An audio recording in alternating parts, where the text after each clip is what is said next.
emergency alarm screamed through the cargo bay of the Shadowfang, and Captain Drexar felt his 3 stomachs simultaneously drop into his lower abdomen. He'd heard that particular pitch before, the one reserved for catastrophic security breaches, hull fractures, or worse, diplomatic incidents that could start interstellar wars. What he wasn't expecting was to find his second officer, Korvac, standing in the loading dock with what appeared to be a small, pale creature wrapped in colorful fabric, making the most horrible screeching noises Drexar had ever heard. "Korvac," Drexar said slowly, his mandibles clicking in that special way that meant someone was about to get shoved out an airlock. "Please tell me that is not what I think it is." Korvac's eye stalks drooped sheepishly. "Well, Captain, that depends entirely on what you think it is. Is that a human infant?" The creature, as if understanding the gravity of the situation, chose that exact moment to increase its volume by what had to be at least 40 decibels. Drexar had survived plasma firefights that were quieter. "In my defense," Cormac started, which was never a good sign, "I thought it was a Bulgarian grub. They were selling it at the station market, said it was exotic livestock. How was I supposed to know humans look like that when they're small?" Drexar stared at his officer with the kind of expression usually reserved for watching someone try to drink molten metal. "You bought a creature without scanning it from a black market vendor and brought it onto my ship?" "The price was really good," Korvac offered weakly. The infant, apparently displeased with being discussed like cargo, began what Drexar could only describe as a tactical screaming campaign. Its tiny face turned an alarming shade of red, which, according to his limited knowledge of human biology, probably meant it was either dying or extremely angry, possibly both. "Do you have any idea at all, what humans do when you take their offspring?" Drexar hissed, pulling up his communicator with trembling claws. "They declared war on the Krell Dominion for 300 cycles because one of their colonists got kidnapped. The Krell had a fleet of 10,000 ships. You know how many the Krell have now?" "How many?" Korvac whispered. 12, because the humans turned everything else into scrap metal and pretty explosions." Drexar accepted the transmission with a claw that wouldn't stop shaking. The holographic display materialized into the face of a human woman, her features arranged in that particular expression humans wore when they were being very, very polite before they started shooting. "This is Commander Sarah Mitchell of the TDC battlecruiser Resolute," the human said, her voice calm in a way that promised future violence. "We have reason to believe you may have accidentally acquired human property from Station 47. We'd very much like to discuss the immediate return of said property. Do you copy?" Accidentally acquired. That was rich. That was the kind of diplomatic language humans used right before they boarded your vessel and left nothing but floating wreckage. "Commander Mitchell," Drexar said, trying to keep his voice steady and failing miserably, "my officer, who is an absolute fool and will be thoroughly disciplined, purchased what he believed to be Bulgarian livestock from a market vendor." "Bulgarian livestock," Commander Mitchell repeated, her eyebrow doing something that Drexar interpreted as the human equivalent of loading weapons. "Sir, are you telling me that one of your crew members bought a human baby because he thought it was a grub?" When she put it like that, it sounded even worse. "The vendor said it was exotic," Korvac mumbled helpfully for behind Drexar, who seriously considered stunning him on the spot. Commander Mitchell pinched the bridge of her nose, a gesture Drexar had learned meant humans were reassessing whether violence was really necessary or just preferred. "All right, here's how this is going to work. You're going to transmit your coordinates. We're going to come to your location. You're going to hand over the child, completely unharmed, and then we're going to have a very long conversation about how this happened." "The child is perfectly safe," Syra called out, holding up the still screaming infant to the holocam. "She's healthy, just scared. We haven't hurt her." The change in Commander Mitchell's expression was immediate and terrifying. Her eyes went soft for exactly half a second as she looked at the crying child, and then hardened into something that reminded Drexar of compressed neutronium. "You have 12 hours to reach waypoint Delta 7, Mitchell said quietly, which was somehow worse than if she'd been shouting. "If you're even 5 minutes late, if that child has so much as a scratch on her, if her diaper— yes, I said diaper— isn't fresh when we get her back, I will personally ensure that your ship becomes a case study in creative disassembly. Am I making myself clear?" "Crystal clear, Commander," Drexar said quickly. "We'll be there early, with a fresh diaper, and maybe some toys. Do human infants like toys?" 12 hours, Captain." The transmission cut off. The cargo bay fell silent, except for the baby's continued crying. "How many?" Korvac whispered. 12. Because the humans turned everything else into scrap metal and pretty explosions. The cargo bay doors suddenly hissed open, and Syra, the ship's medical officer, rushed in with her scanner already whirring.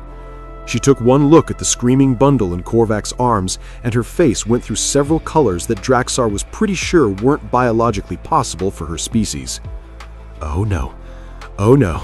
No, no, no, no," she muttered, her scanner confirming what they all feared. "Human, female, approximately 8 months old, healthy, terrified, and absolutely going to be the death of us all. Can we just, I don't know, put it back?" Korvac suggested desperately. Draxar would have laughed if he wasn't busy planning his own funeral. "Put it back? Where exactly do you propose we put back a human child? Do you remember where you bought it? Station 47? Dock 9? Or was it 19? Draxar made a sound somewhere between a growl and a whimper. "Do you even remember which dock? Do you understand what you've done? Humans have this thing, this terrifying biological imperative they call parental instinct. When you threaten their young, they don't negotiate, they don't bargain, they just turn everything within a 5-parsec radius into a debris field." The child, not appreciating the existential crisis it was causing, began to cry even harder. Syra carefully took the infant from Korvac's incompetent grip, making soft cooing sounds that did absolutely nothing to calm the tiny terror. "We need to contact human authorities immediately," Syra said, rocking the baby with surprising gentleness for someone who was clearly panicking. "Every second we delay makes this worse." "Worse?" Draxar shouted. "How could this possibly get worse?" As if the universe itself wanted to answer his question, the ship's communication array lit up with an incoming transmission. The identifier made Draxar's blood freeze in his veins. "Terran Defense Coalition, Priority Alpha." "It got worse," Korvac whispered. Draxar accepted the transmission with a claw that wouldn't stop shaking. The holographic display materialized into the face of a human woman, her features arranged in that particular expression humans wore when they were being very, very polite before they started shooting. "This is Commander Sarah Mitchell of the TDC battlecruiser Resolute. We have reason to believe you may have accidentally acquired human property from Station 47. We'd very much like to discuss the immediate return of said property. Do you copy?" Accidentally acquired. That was rich. That was the kind of diplomatic language humans used right before they boarded your vessel and left nothing but floating wreckage. "Commander Mitchell," Draxar said, trying to keep his voice steady and failing miserably. "There has been a terrible, terrible misunderstanding. My officer, who is an absolute fool and will be thoroughly disciplined, purchased what he believed to be Bulvarian livestock from a market vendor." "Bulvarian livestock," Commander Mitchell repeated, her eyebrow doing something that Draxar interpreted as the human equivalent of loading weapons. "Sir, are you telling me that one of your crew members bought a human baby because he thought it was a grub?" When she put it like that, it sounded even worse. "The vendor said it was exotic," Korvac mumbled helpfully from behind Draxar, who seriously considered stunning him on the spot. Commander Mitchell pinched the bridge of her nose, a gesture Draxar learned meant humans were reassessing whether violence was really necessary or just preferred. All right, here's how this is going to work.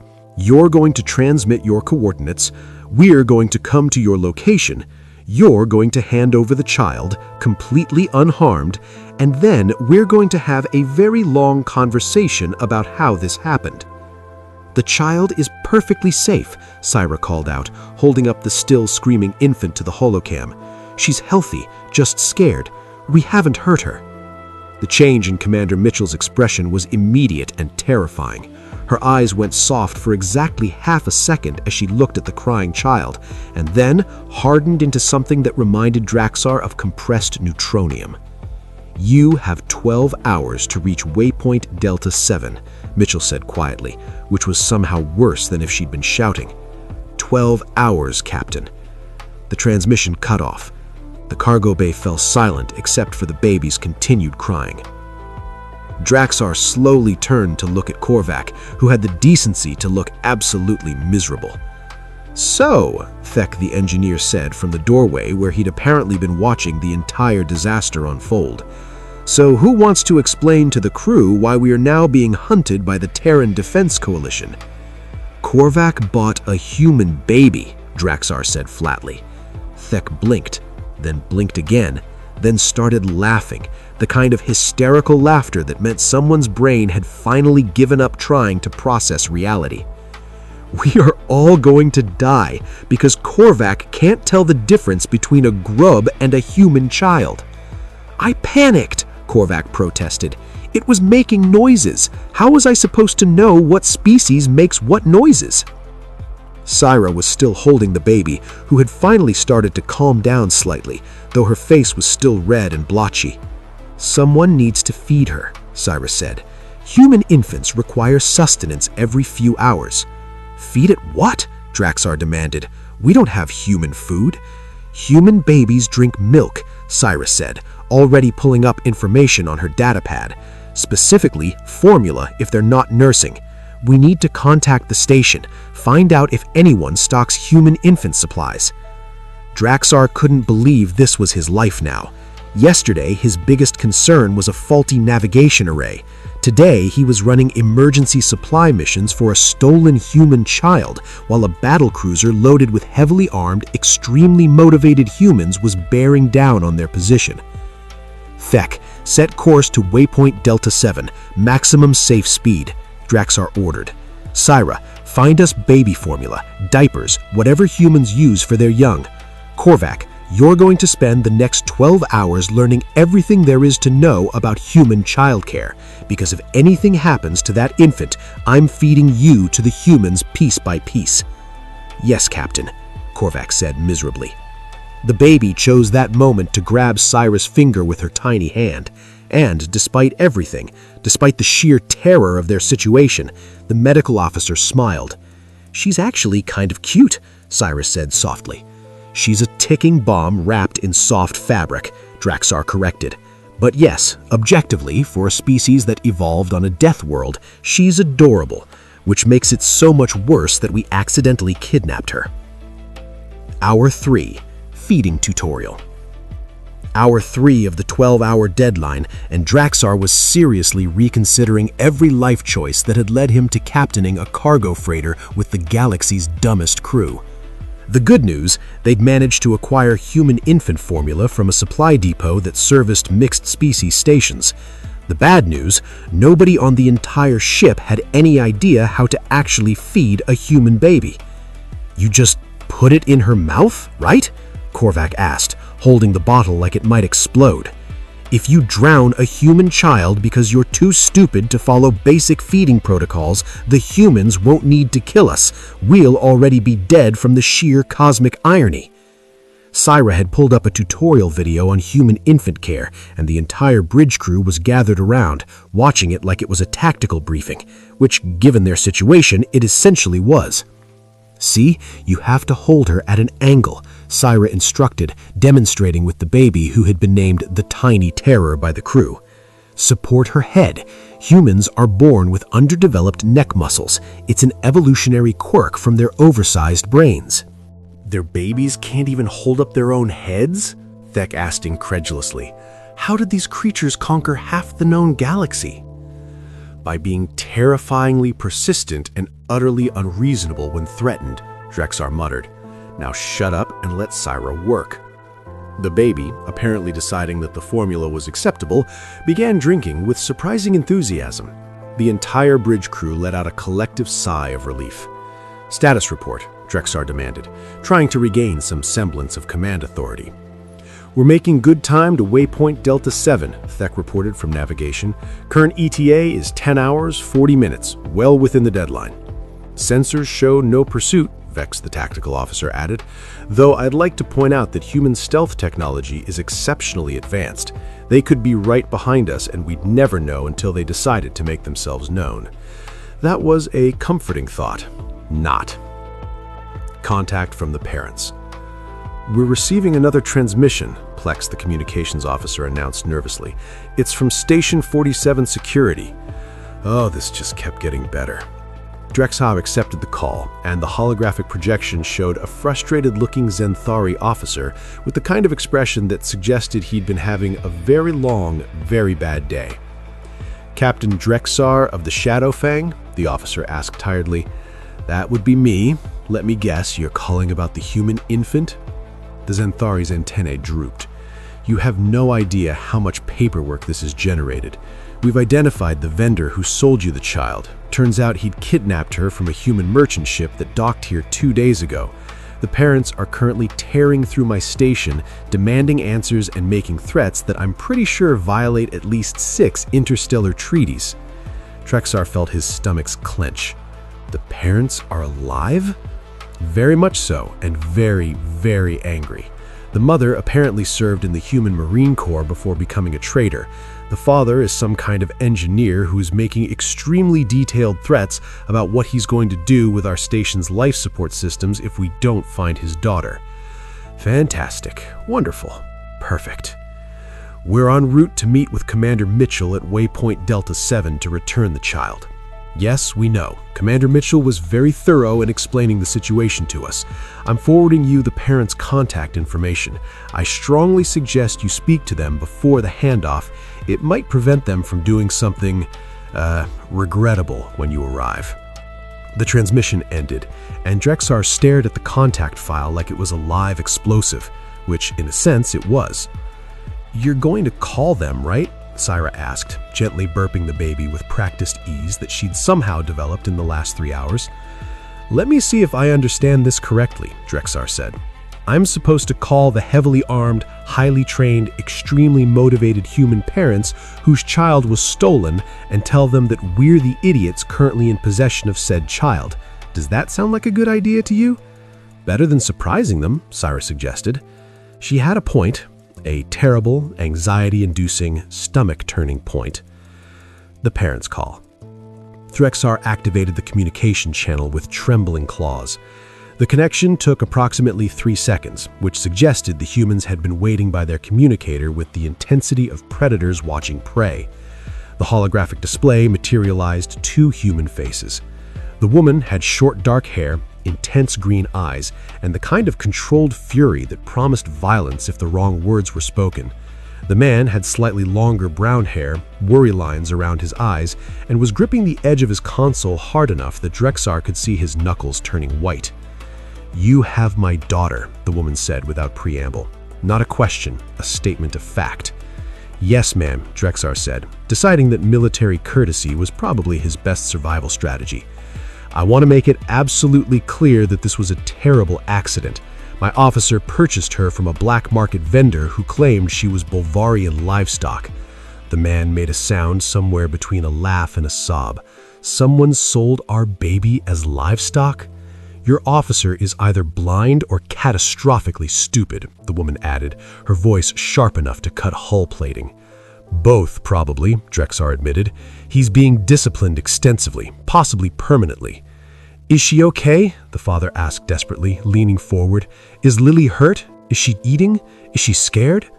Lily, the tiny terror, had a name, and that somehow made everything worse. Syra, show them, Drexar ordered quietly. The medical officer turned the holocam to show the baby, who had finished her bottle and was currently making soft cooing sounds while gripping Cyrus' finger. The change in the parents' expressions was immediate and profound. The mother's controlled fury cracked, tears streaming down her face. The father covered his mouth with his hand, his entire body shaking. "She's safe," Cyrus said gently. "She's healthy. We've been feeding her, keeping her clean, making sure she's comfortable. I promise you, we haven't hurt her. We're taking very good care of her until we can get her back to you." "You're the medical officer?" the mother asked, her voice rough. "Yes, ma'am. My name is Syra. I've been monitoring her vital signs constantly. She's perfectly healthy, just scared and missing her parents." The father was openly crying now. "We were docked at Station 47 for a routine cargo pickup. I turned my back for 5 minutes. 5 minutes! Some bastard smashed our ship's window and grabbed her from her crib. We've been hunting for her for 2 days," the mother added, wiping her eyes roughly. "When we got the alert that a cargo ship had her, I wanted to commandeer a fighter and come get her myself. Commander Mitchell convinced us that a diplomatic approach was better, but if anything had happened to Lily, there wouldn't be enough of your ship left to recycle." "Completely understandable," Drexar said quickly. "If it helps, we are absolutely terrified and have been treating this situation with the seriousness it deserves." The mother actually smiled slightly at that. "Good, you should be terrified. Do you have children, Captain?" 3 offspring, Drexar admitted, "which is why I understand exactly how you're feeling and why I've been having a continuous panic attack for the last 3 hours. "Then you understand why we need her back," the father said softly. "She's everything to us." "We're meeting Commander Mitchell at waypoint Delta 7 in," Drexar checked the chronometer, 9 hours and 53 minutes. "We will be early. Lily will be clean, fed, and safe. You have my word as a father." The woman studied him for a long moment, then nodded slowly. "All right, Captain. We'll be on the Resolute when you arrive. And Captain, thank you for taking care of her." "It's the least we could do after my officer accidentally kidnapped her," Drexar said honestly. The handoff came close. 11th hour arrived, and the Shadowfang dropped out of faster-than-light travel at waypoint Delta 7. The TDC battlecruiser Resolute was already waiting, and it was massive. "That ship could glass a planet," Vex whispered, his sensors showing the full array of weapons the Resolute carried. "Let's not give them a reason to demonstrate," Drexar muttered. Commander Mitchell's voice came through the communications system.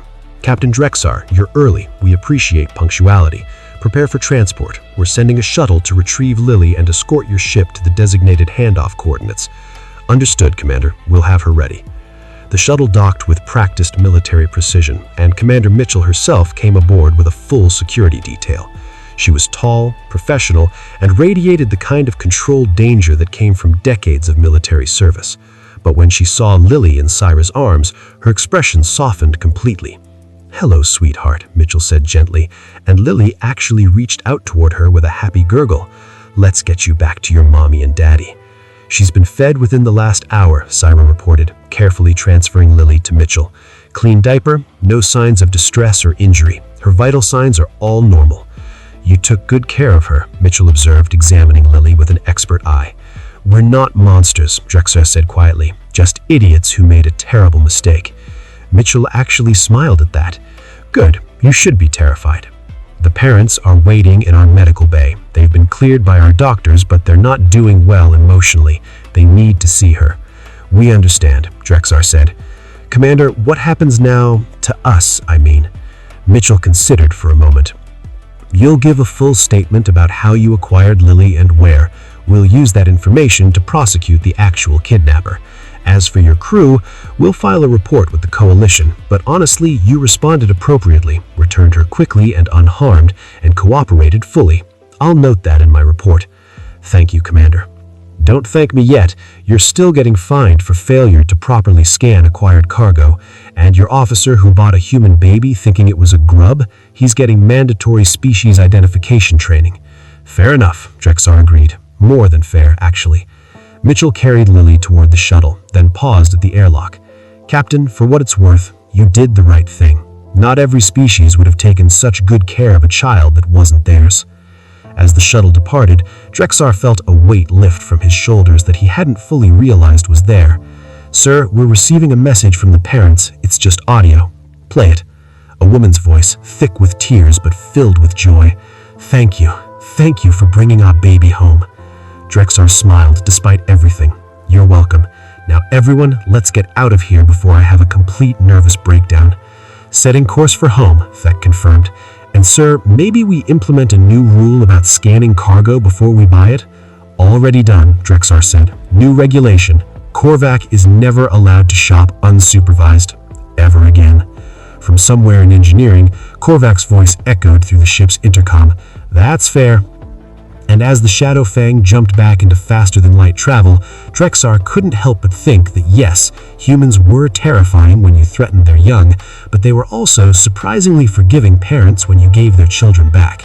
He'd still never, ever let Korvac go shopping again, though. Some lessons you only needed to learn once. Humans may